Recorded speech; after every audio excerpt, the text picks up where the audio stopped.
Boa tarde a todos. Vamos começar. Primeiro, eu quero dar as boas-vindas e me apresentar. Meu nome é Alonso, eu sou da empresa Usiminas e eu estou aqui para começar o nosso evento, nosso webinar de hoje. Primeiro, eu quero falar e apresentar a Associação Brasileira de Metalurgia, Materiais e Mineração, a ABM, uma entidade com 75 anos de existência, que realizará como parte do seu programa de difusão digital eventos como este webinar. O nome desse webinar de hoje, Gestão de Segurança de Processos, uma nova abordagem de segurança para as empresas, que é simplesmente um esquenta, um início para o nosso grande evento, que é o 12º Workshop de Segurança de Saúde Ocupacional e de Processos, que será realizado no período de 13 a 15 de abril de 2021. Conto com a participação de todos nesse grande evento que nós vamos executar aqui em Ipatinga, no Centro Cultural Usiminas, e que terá na sua programação painel de Process Safety e segurança de processo. O webinar de hoje, ele irá apresentar uma abordagem diferente de segurança, complementando a visão atual de segurança ocupacional.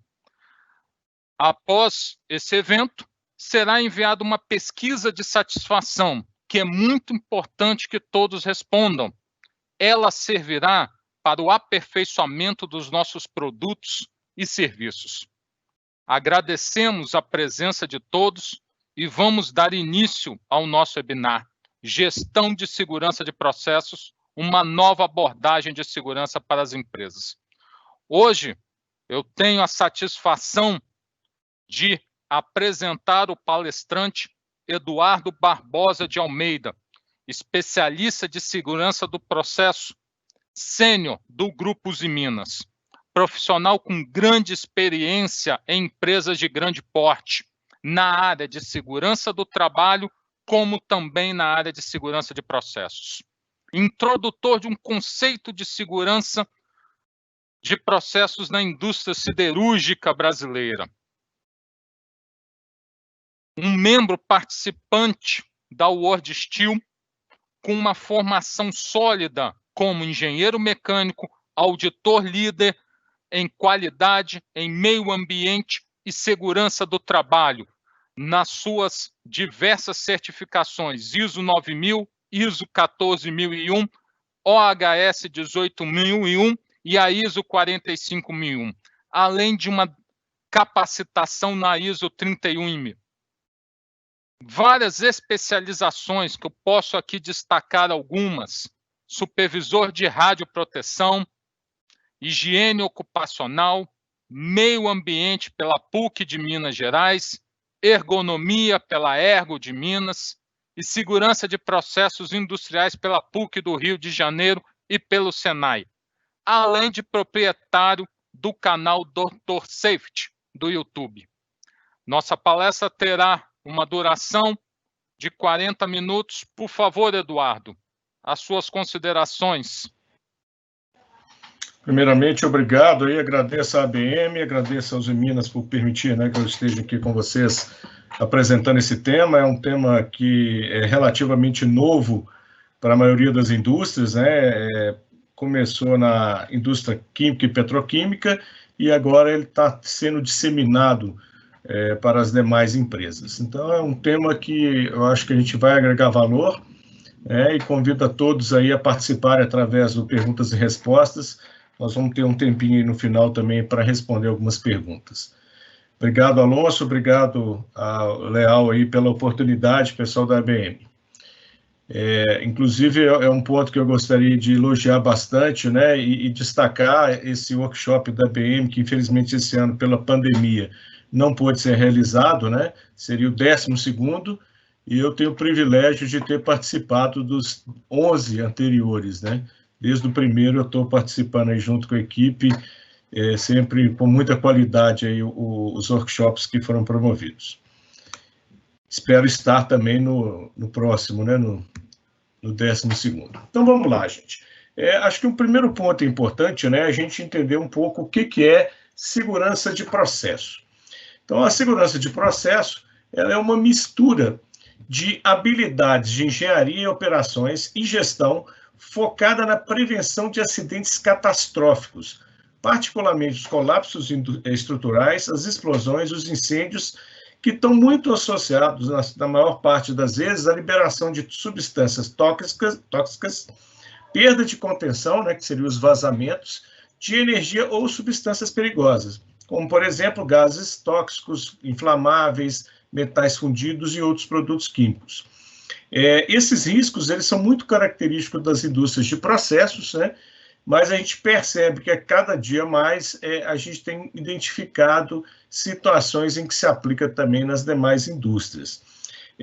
No caso, eu, por exemplo, trabalho há 30 anos na siderurgia, né, e a siderurgia é uma indústria de processo.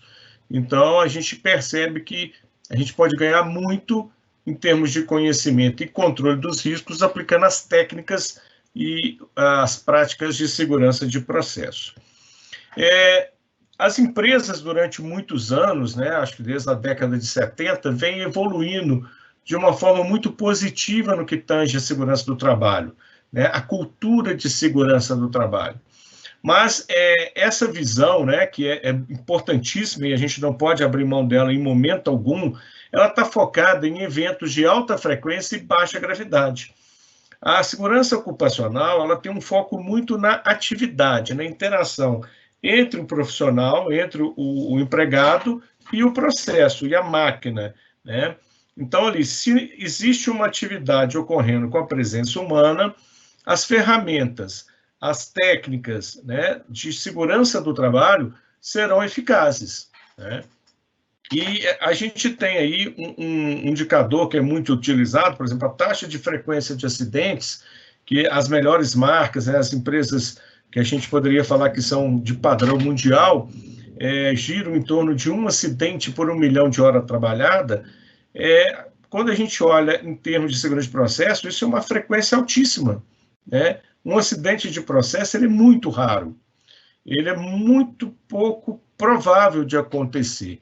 Acontece com uma frequência muito baixa, e por isso a gente tem que dar uma atenção diferenciada a ele, porque quando ele acontece, ele é de altíssima gravidade. Então, a grande diferença, né, que a gente pode começar a destacar é essa. O foco da segurança do trabalho são as pessoas, são as rotinas, são as interações entre os homens, entre o empregado e o processo e a máquina, e a segurança de processo não. Está relacionado ao controle do processo, à contenção primária daqueles produtos e energias aonde foram projetados. Então, onde você vê uma situação como essa da foto, né, onde a gente tem um grande acidente, normalmente com explosão, com muito fogo, provavelmente uma causa nascida na questão do controle de processo está na raiz desse problema. A gente pode citar vários casos, né? E é muito interessante porque esse assunto não é novo só para a maioria das indústrias, é novo para o mundo. O caso que mais chamou a atenção e que trouxe à tona a segurança de processo foi Piper Alpha, em 1988. Apesar de, por exemplo, Vicksburg, né, que em 1974 já ter sido um acidente de segurança de processo, cuja causa principal aí foi, inclusive, a gestão de mudanças. É um caso bastante clássico, quem tiver curiosidade é só entrar na internet, tem um vídeo explicando esse acidente, um acidente com causa raiz em gestão de mudanças. Mas Piper Alpha realmente chama muito atenção, né? Foi um acidente que matou 167 pessoas e custou 8,8 bilhões de dólares à empresa, à companhia petrolífera. E ali a Inglaterra passa a gerar alguns protocolos importantes para o tratamento da segurança do processo. Em 2004, né, a BP, British Petroleum, teve um acidente que chamou muita atenção. Em Texas City, né, uma refinaria, ela explodiu, com 15 mortos e US$ 1 bilhão de prejuízo.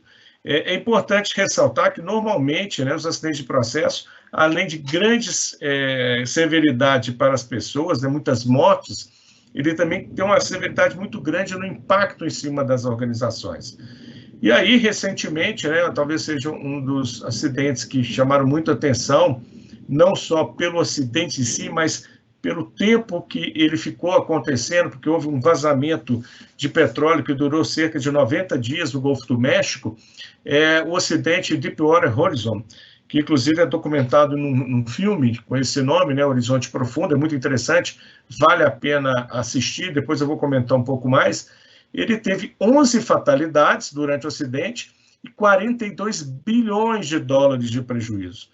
Só não quebrou porque era uma companhia estatal e petrolífera, porque qualquer outra empresa, com um prejuízo de 42 bilhões de dólares, ela sucumbiria, né? Então, são acidentes que causam grandes danos. E ainda destacando isso, a gente tem um segundo ponto que é fundamental. Mesmo tendo esses acidentes de grandes proporções, a gente percebe que o aprendizado com essas ocorrências nem sempre é muito eficaz. A gente citou a BP em 2005 com 15 mortes, e depois a própria plataforma da BP também com 11 mortes, ou seja, não houve uma evolução de 2005 para 2010. Um outro evento, né, que nunca se enxergou como segurança de processo e agora começa a se discutir, porque é uma perda de contenção muito importante, são as barragens de rejeito de mineração. Aqui nós estamos mostrando duas barragens, que foi o caso de Mariana, com 18 mortos em 2015, e depois de Brumadinho, em 2019, com 270 mortos. Então, as próprias mineradoras começam a enxergar a segurança de processo como um fator importante para o controle desse risco. E o aprendizado, né, com esses dois eventos é fundamental para que a gente evite novas tragédias. E para a gente ver que outras indústrias também possuem a necessidade de avaliar a segurança de processo, a gente cita o caso do Boeing 737 MAX, né? Um avião super moderno, super novo, e que em 2018 teve queda da aeronave, matando 202 pessoas. E logo depois, né, menos de 5 meses depois, outra aeronave cai e mata mais 190 pessoas. E as causas principais estão relacionadas à segurança de processo. Então, são exemplos que a gente traz para sensibilizar que essa visão nova que se está trazendo para a indústria, principalmente, ela é fundamental. Nós temos que agregar, complementar o que a gente já faz de segurança do trabalho, aproveitar a boa cultura de segurança que já foi sedimentada nesses últimos 30, 40 anos na indústria, né, que tem essa pegada muito forte com a segurança do trabalho, e trazer essa nova visão, que não pode ser reativa, né? Ela tem que ser proativa.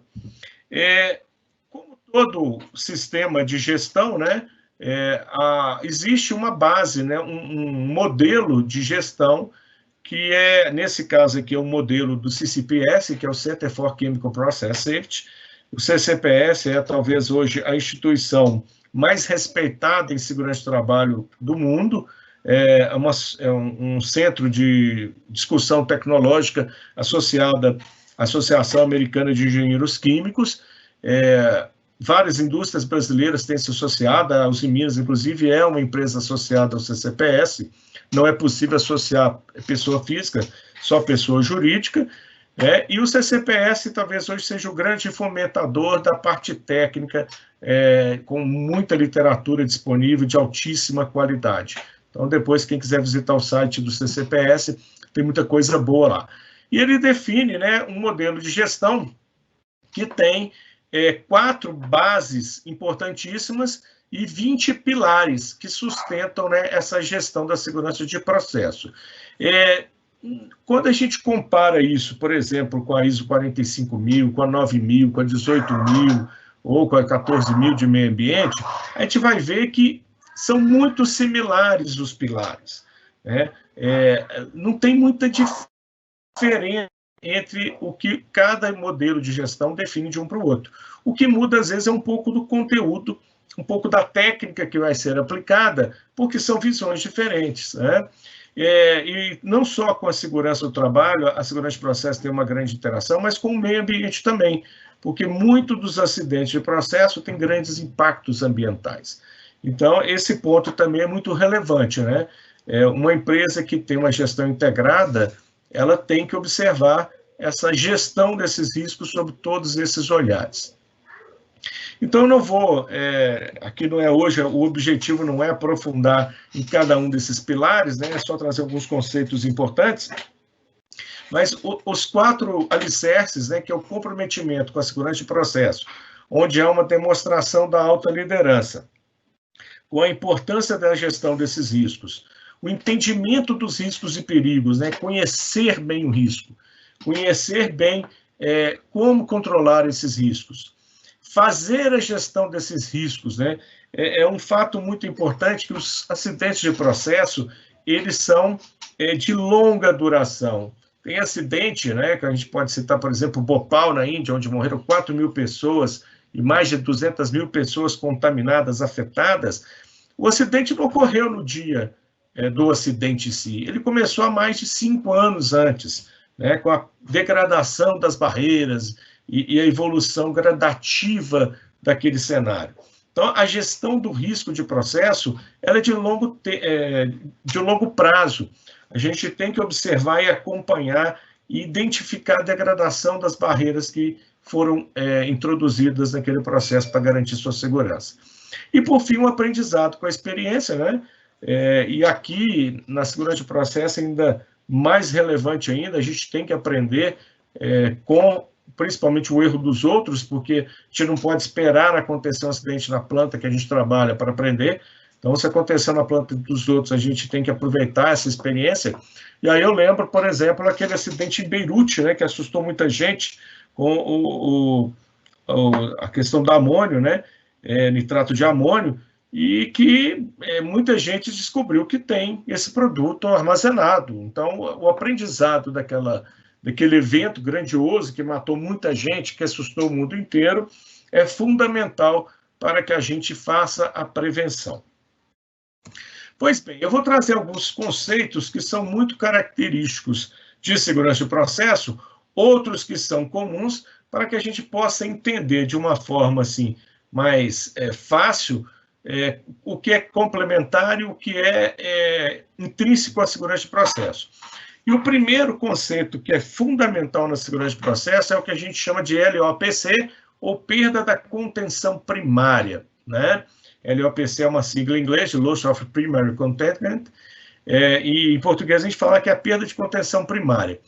O que é isso? É uma liberação não planejada, não controlada de material de contenção primária, incluindo materiais não tóxicos, não inflamáveis, como, por exemplo, vapor, condensado quente, nitrogênio, CO2, ar comprimido, etc., e que a gente tentando traduzir isso para uma linguagem mais coloquial seria: o fluido ou energia perigosa tem que estar onde ele foi projetado para estar. Então, por exemplo, um exemplo bem caseiro, tem um botijão de gás em casa. Enquanto o gás, o GLP, estiver dentro do botijão, está tudo tranquilo. Agora, se ele sair do botijão de uma forma descontrolada, sem ser, quando eu queimo no fogão, não tem problema, está controlado. Mas há um vazamento e eu começo a ter perda da contenção primária daquele gás, eu passo a ter um risco de processo muito grande. Eu tenho um risco de um acidente de processo. Então, a perda de contenção primária é quando esse elemento perigoso ele sai da onde ele foi projetado para estar. No caso do acidente, o que é um acidente de processo? É um evento que pode causar ou causou dano significativo aos trabalhadores, ao meio ambiente, à propriedade, à comunidade. Ou seja, é um evento grandioso, é um evento catastrófico. Então, quando você olha para a segurança ocupacional, não. A segurança ocupacional ela se atenta a qualquer evento. Um corte no dedo é um evento para a segurança do trabalho. Um tropeçou, torceu o pé, a segurança do trabalho está observando isso. A segurança de processo, não. Ela está observando o vazamento do produto, a perda de contenção, que pode gerar uma explosão e gerar várias mortes, gerar uma grande perda, seja de imagem, seja de propriedade, seja de vida ou ao meio ambiente. E quando a gente vai para o caso do incidente, né, é um evento ou uma série de eventos que resultam em uma ou mais consequências indesejáveis, como dano a pessoas, ao meio ambiente, perda de ativos e negócios. Né?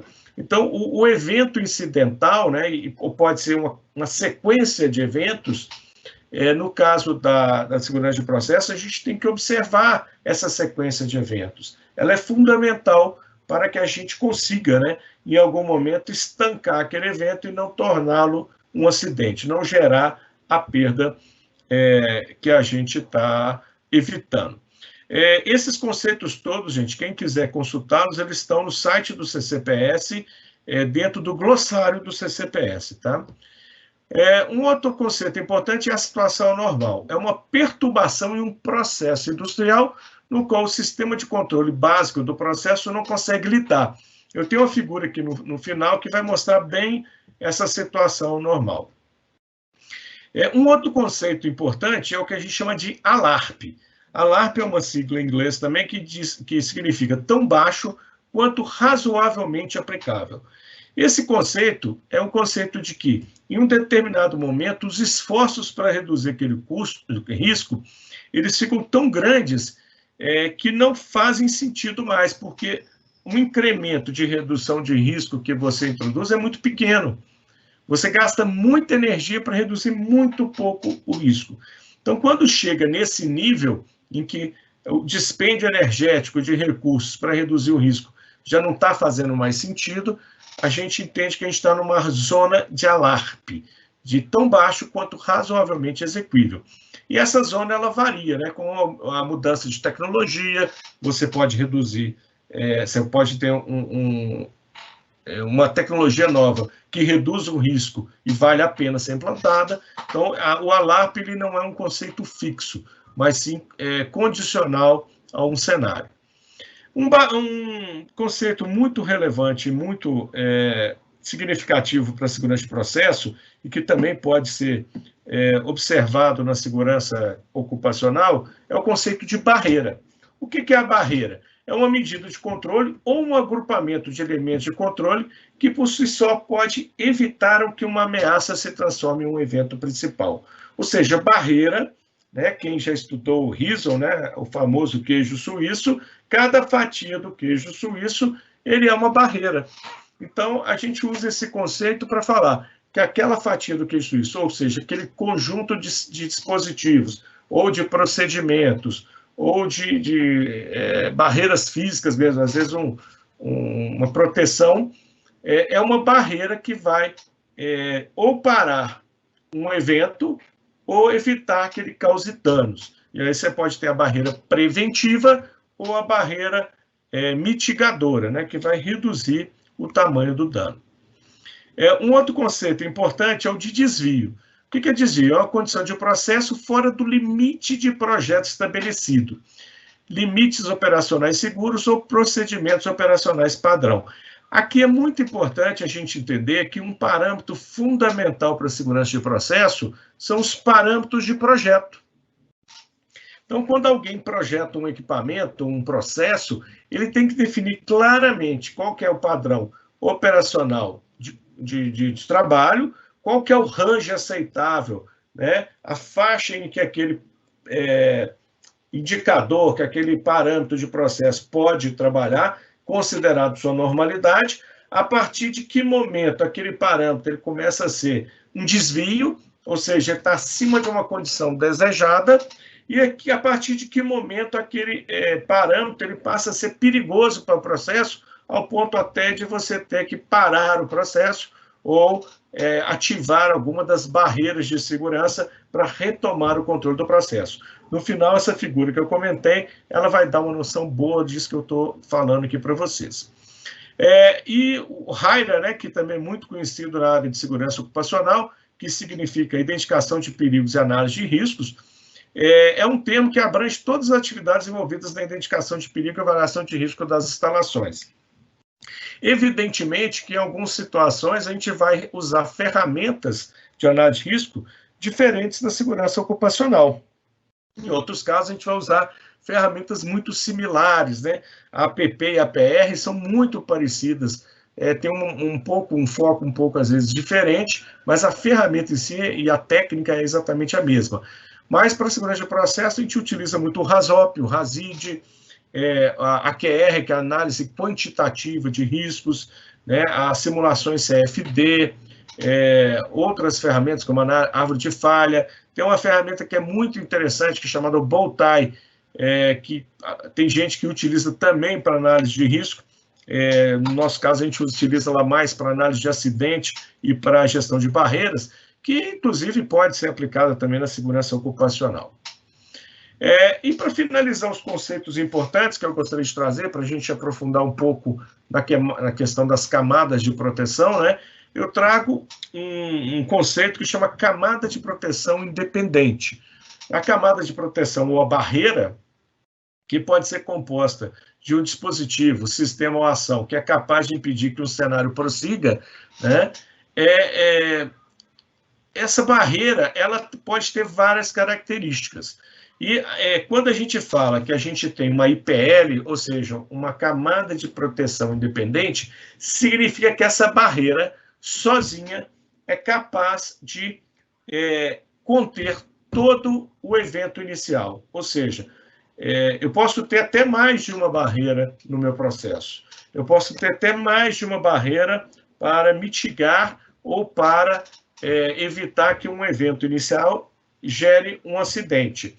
Mas se eu tiver entre as barreiras uma que seja IPL, ela tem que ser capaz sozinha de conter todo aquele processo de incidente para acidente.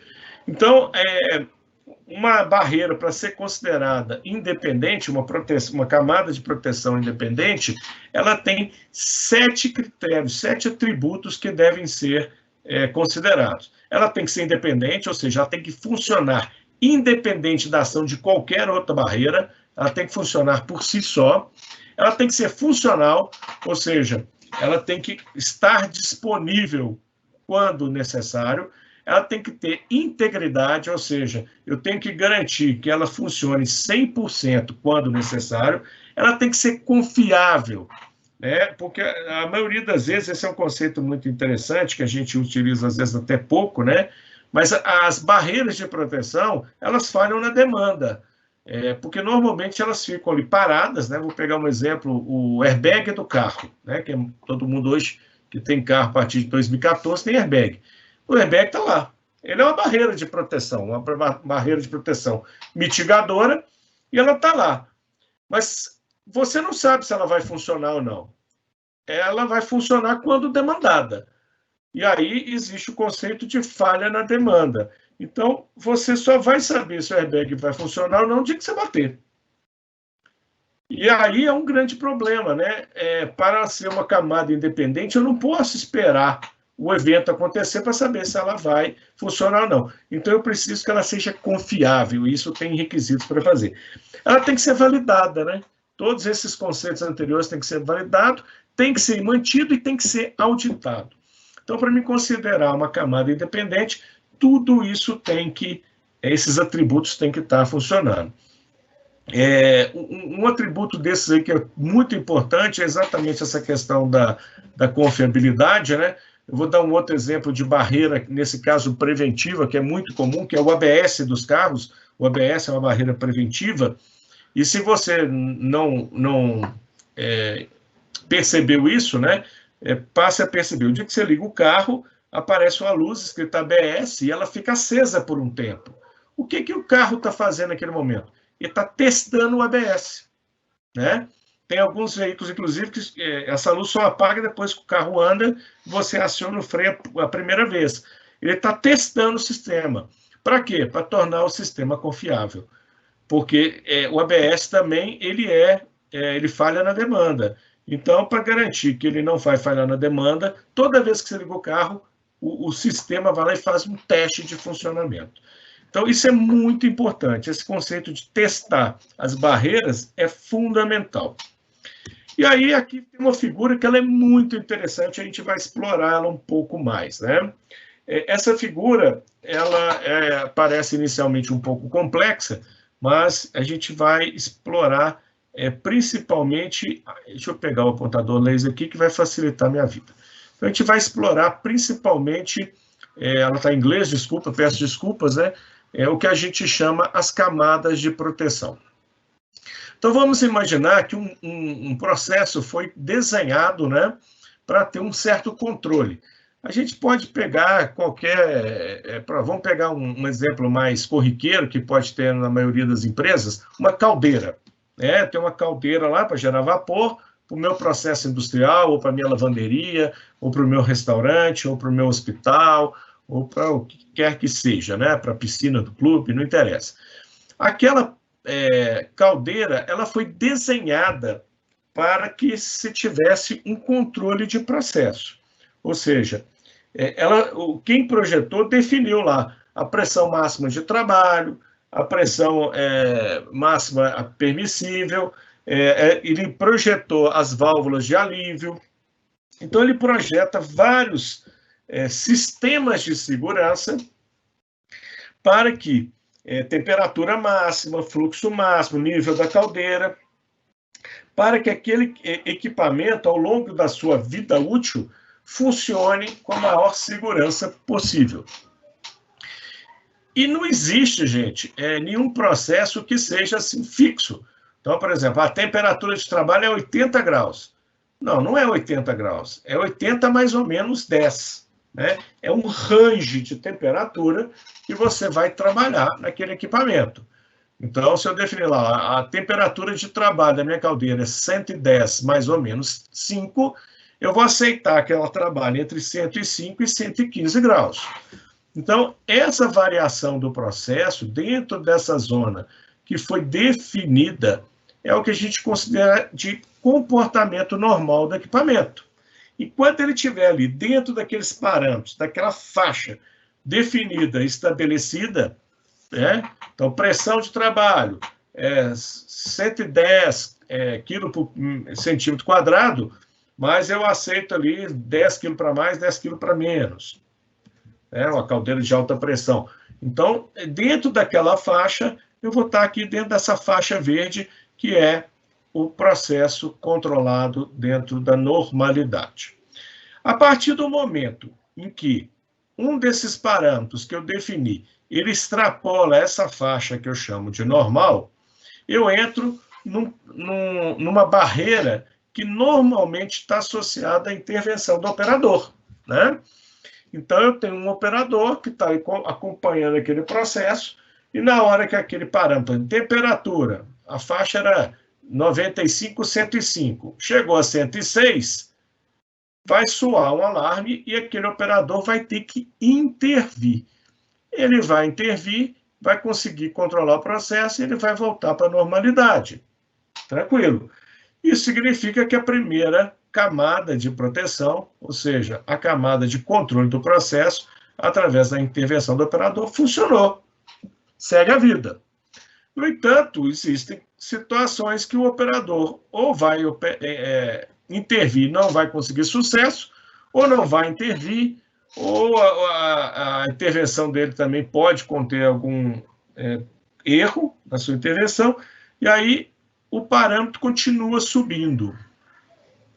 Quando chega um determinado nível, que foi definido pelo projetista, vai entrar no sistema instrumentado de segurança, ou seja, o equipamento ele vai chegar no nível que o próprio equipamento vai falar assim, não, a partir desse ponto eu não opero mais, e vai desligar-se, né? Ele vai entrar no modo de segurança, ele vai entrar no modo não operacional mais, é o que a gente chama de alarme, nível de alarme de trip, né? De desligar o equipamento, de desarmar o equipamento.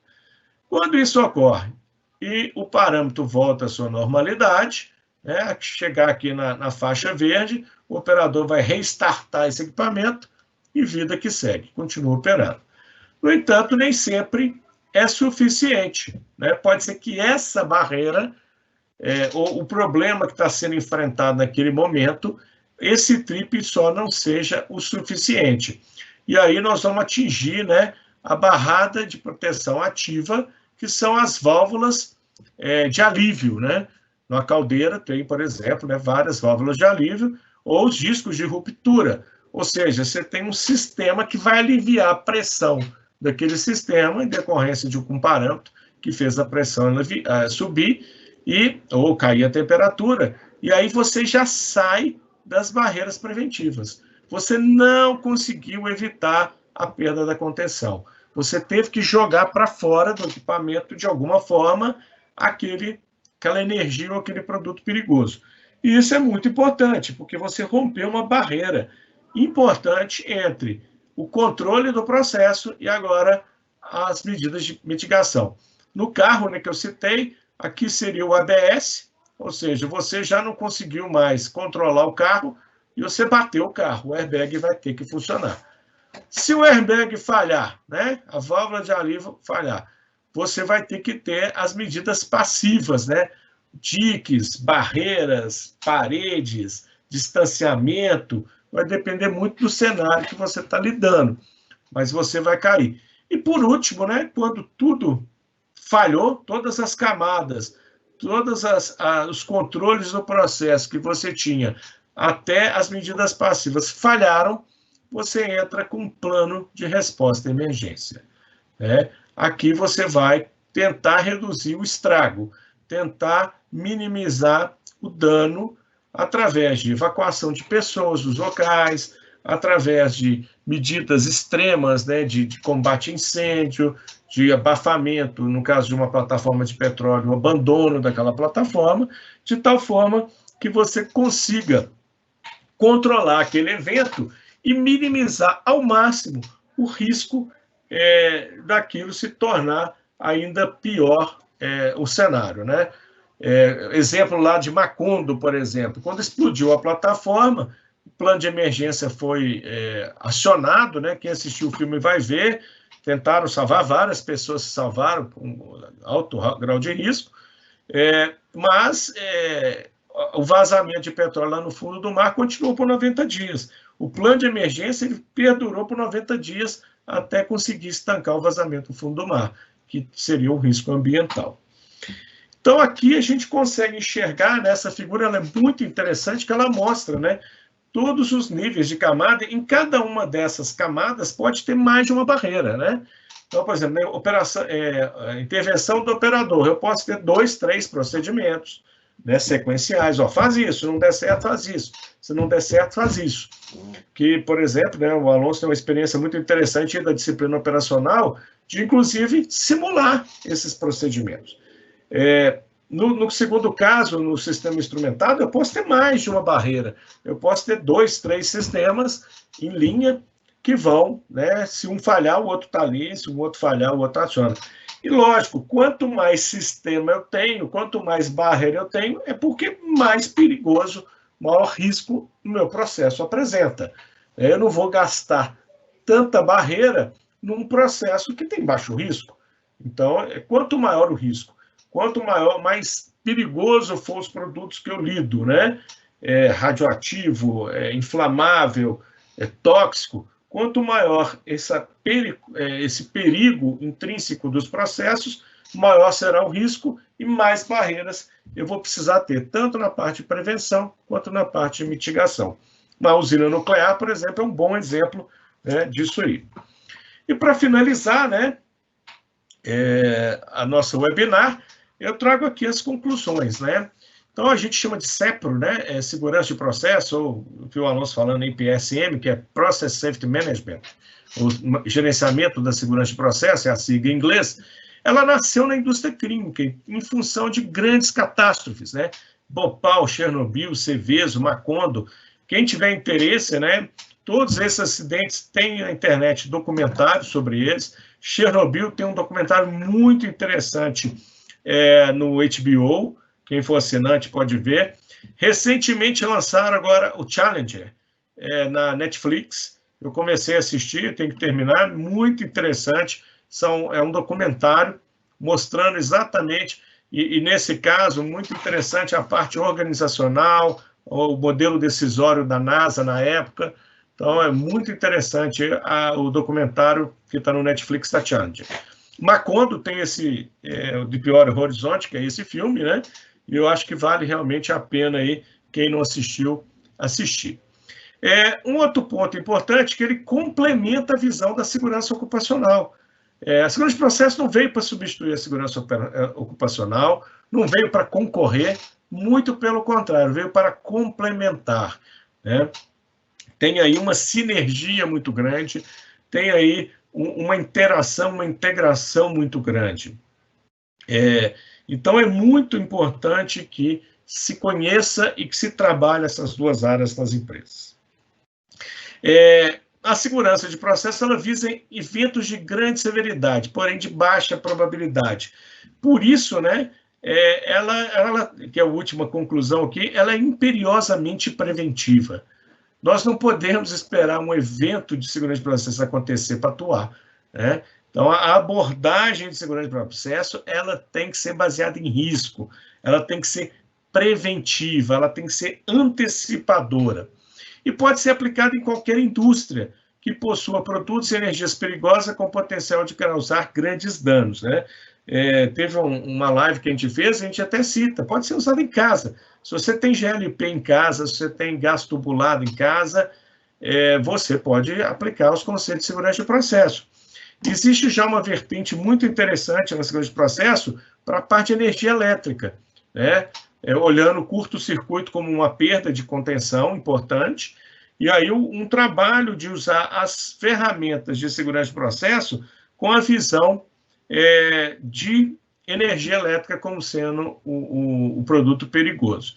Então, finalizando, né, é imperioso, gente, que a visão das empresas para esses riscos de processo seja preventivo.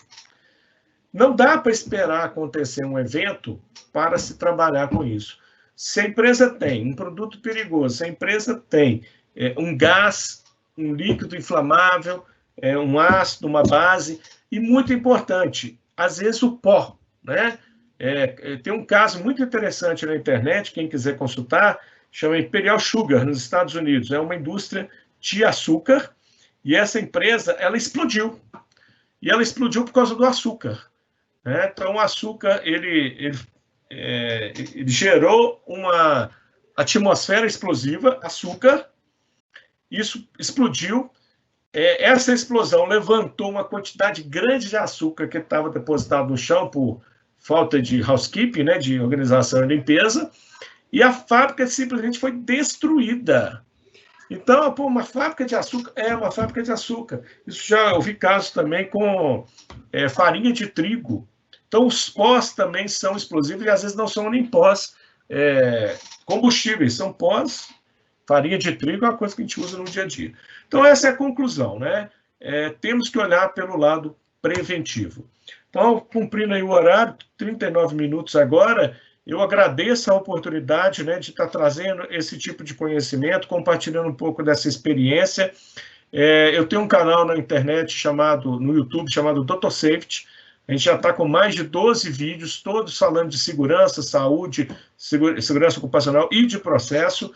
Então, convido a todos a conhecer, se inscrever e participar das nossas lives e assistir os nossos vídeos, que é uma forma da gente contribuir um pouco aí também com o conhecimento dessas informações e desses itens que são muito relevantes para a nossa sociedade. Agradeço, devolvo a palavra para o Alonso aí, para a gente poder fazer aí eliminar alguma dúvida que possa existir.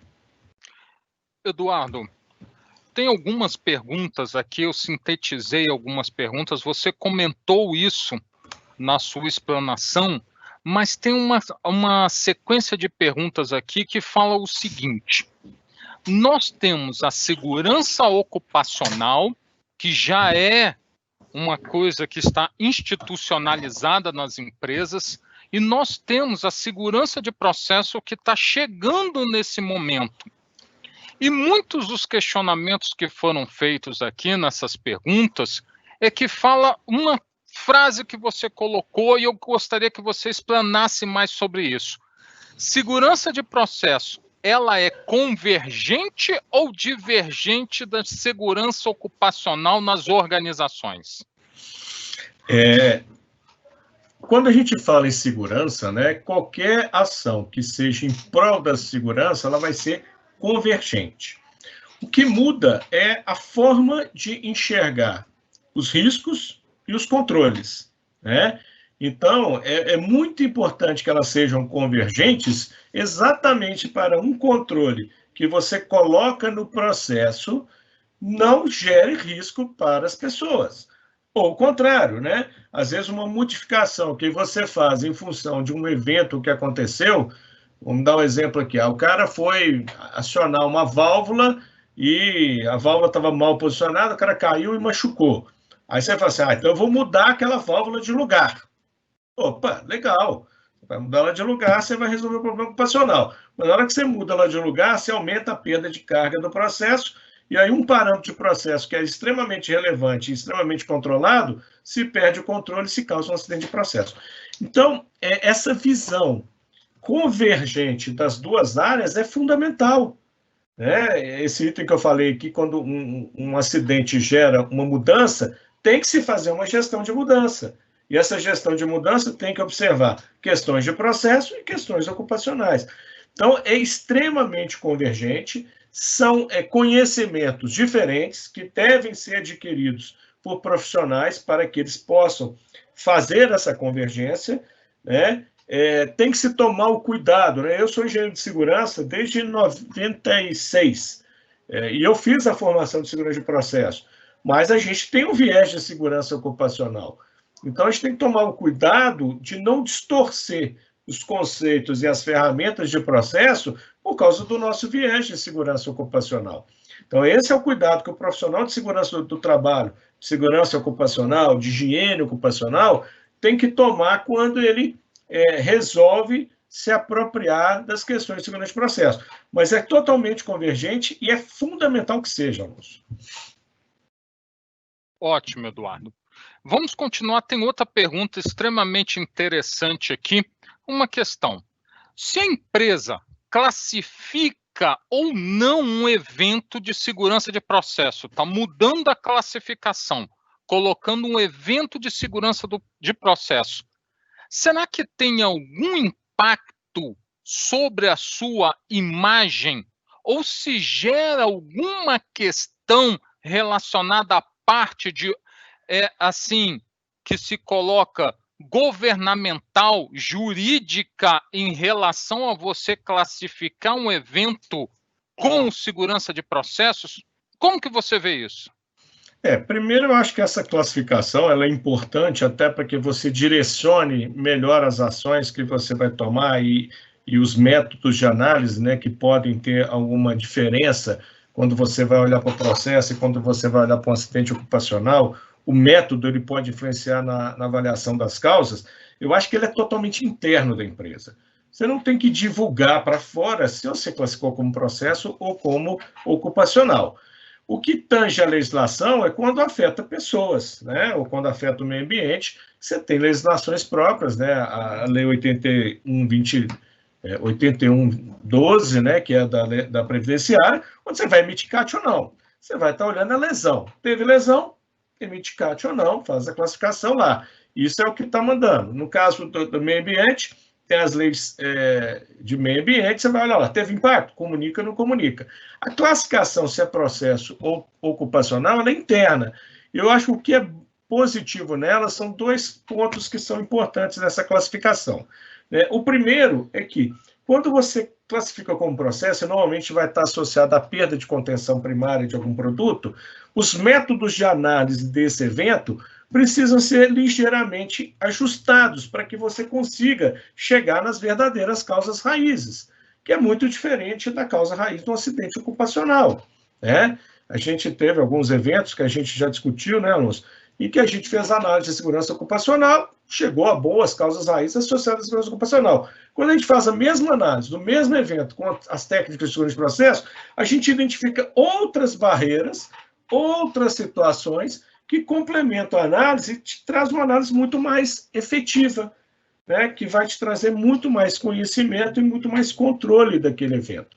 Então, essa classificação ela é importante internamente para você poder facilitar a forma como você vai tratar aquele evento, né? Mas impacto nenhum, né? Você não precisa divulgar, é um acidente de processo ou do trabalho.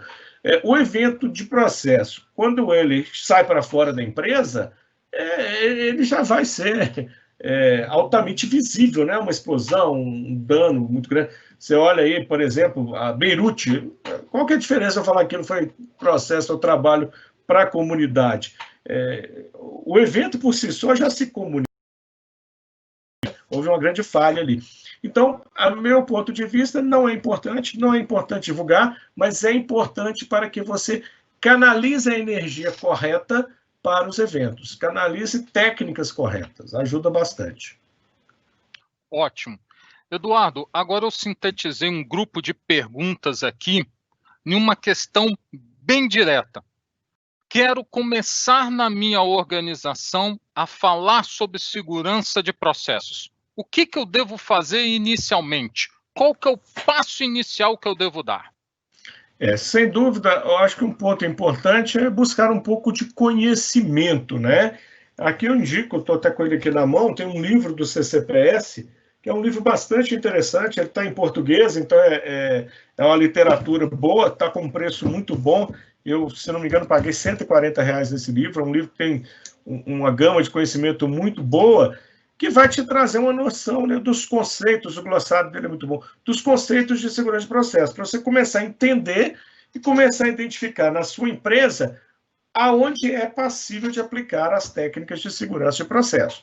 Então, na hora que você conseguir entender isso, você precisa fazer um planejamento, né, estruturar como que você vai fazer.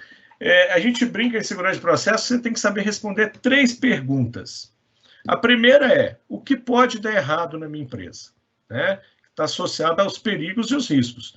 Então, é uma análise de risco. O que pode dar errado? A segunda é, quais barreiras que eu tenho para evitar que dê errado? Então, o que eu tenho ali configurado na minha empresa, na minha organização, que vai evitar que dê errado?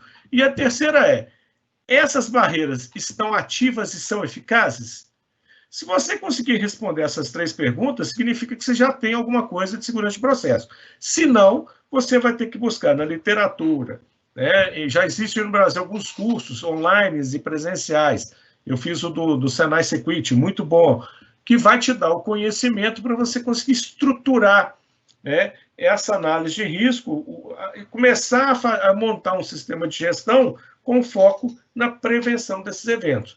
A dica que eu dou é, não espere um evento catastrófico acontecer para começar. Se tem esse tipo de energia, de substância na sua empresa, atue preventivamente. Perfeito, Eduardo. Eu vou encerrar a parte de perguntas e respostas agora.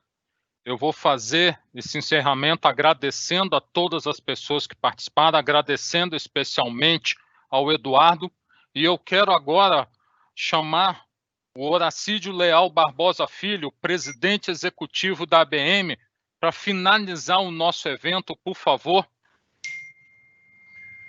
Olha, estou impressionado, viu, com esse webinar, viu? Eu acho que quem tem algum problema em alguma empresa de qualquer nível, eu acho que isso aqui foi uma lição muito grande, né? Vocês sabem, eu também trabalhei em usina siderúrgica, tivemos acidentes lá que eu acho que seria perfeitamente se houvesse esse bloqueio aqui. Acho que é bloqueio, né? Foi falado aqui, né, pelo Eduardo. Mas parabéns, Eduardo, parabéns, Alonso, por você ter conduzido. Deixa eu só lembrar uma coisa. Nós fizemos 11 WSSO aí em Patinga, tá certo? E no 11º, é pena que esse ano nós não tivemos ainda, o Túlio Tipoletti, ele lá no púlpito, ele chegou e falou assim: Leal, eu quero que no próximo vocês falem de processo. Aí tá aí a iniciativa, estou dando satisfação por tudo que ele deve estar escutando aí. Então, eu acho que é muito importante, a gente também considera que é importante, né? Eu acho que falar em segurança, se você falar em saúde, você tem que estar atento o tempo todo, não é verdade? O tempo todo. Então, eu acho que vocês estão de parabéns. Eu agradeço em nome da associação toda aqui, eu agradeço aí a participação de vocês.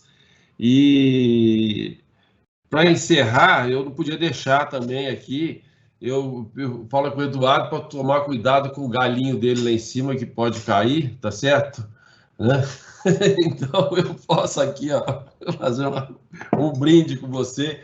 E eu espero contar com vocês aí no próximo WSSO, né, no 12º, vai ser em Ipatinga. Espero a gente já poder ir aí pessoalmente, para poder fazer pessoalmente, como o nosso evento, a BM Week, no ano que vem, nós adiamos para o ano que vem, em junho do ano que vem, e vai ter um painel sobre segurança na cearia, mas na área de TI, o pessoal de TI levantando quais são as ferramentas que vão ter para poder ajudar na parte de segurança, principalmente a cearia.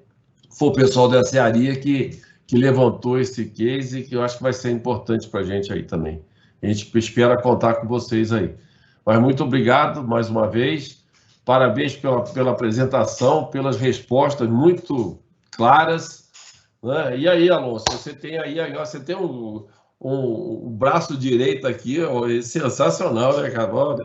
Tomara aí que a gente tenha grandes produções de aço aí sem ter problemas aí em Ipatinga. Muito obrigado por vocês aí, obrigado por todo o público que está assistindo aí. Obrigado pela Tatiana, que está aí também coordenando, com a Aninha, estão coordenando esse evento na turma lá do Valdomiro. Muito obrigado.